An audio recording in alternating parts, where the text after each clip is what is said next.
Ha nem megy el 50%, akkor egyrészt az lesz a kommunikáció, hogy de a megjelentek és a 1,5 millió vagy az 1.628.002 honfitársunk szavazatát nem tekintheti semminek Brüsszel. Tehát akkor is meg lesz a kommunikációs panel, de nyilván onnantól kezdve ez olyan hosszú életet nem tud már magán viselni egy vesztes népszavazás.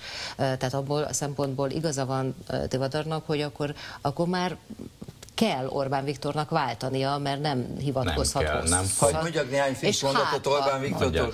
Magyarország az egyetlen hely, ahol otthon lehetünk. A terror beköltözött Európába. Ha mi nem teljesítettük volna a kötelességünket, Európa mára már elesett volna. Egy emberöltő alatt kihúzhatják lábunk alul a talajt. Ha megvan az érvényesség, akkor ezt fogod hallani, és nem erről fogunk beszélni, és nem az oktatásról fogunk beszélni, és nem az egészségügyről, és nem a korrupcióról. Ott voltál 100-szor, ezekről beszélgettünk, meg a demokráciáról. Ezért kit érdekel ez a dolog?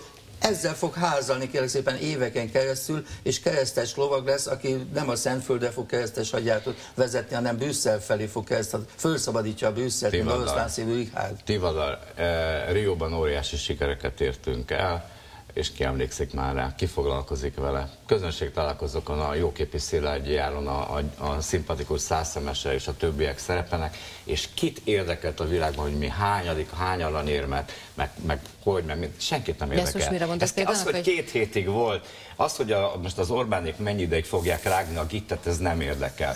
Engem nem érdekel az olimpia sem, tudod mi érdekel? Hogy a múltkor a Ferihegyről jöttem hazafelé, és a Kőbánya-Kispest vasútállomás után láttam egy embert a bal oldalon, mondja 2 sávos, és tolta az autóját. És tudod, meddig állt mögötte a kocsisor? A Nagyvárad térig.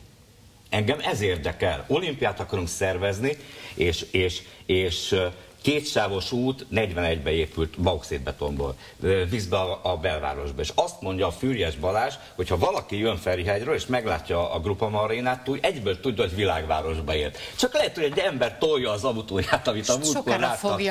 És akkor én leragadjak a menekülteknél, akiket... De akkor abban reménykedsz, hogy 3-ától már az ilyen és ehhez hasonló fontos dolgokról fog szólni a politika? Én nagyon remélem, bocsánat, nagyon remélem, hogy a Tivadar és általában az ellenzékiek, liberálisok, stb.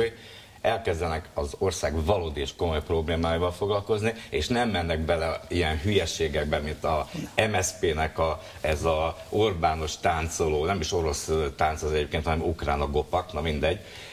Tehát ilyen hülye reklámok, meg hülye viták, meg idiotizmus, meg vádolni a Fodor Gábor.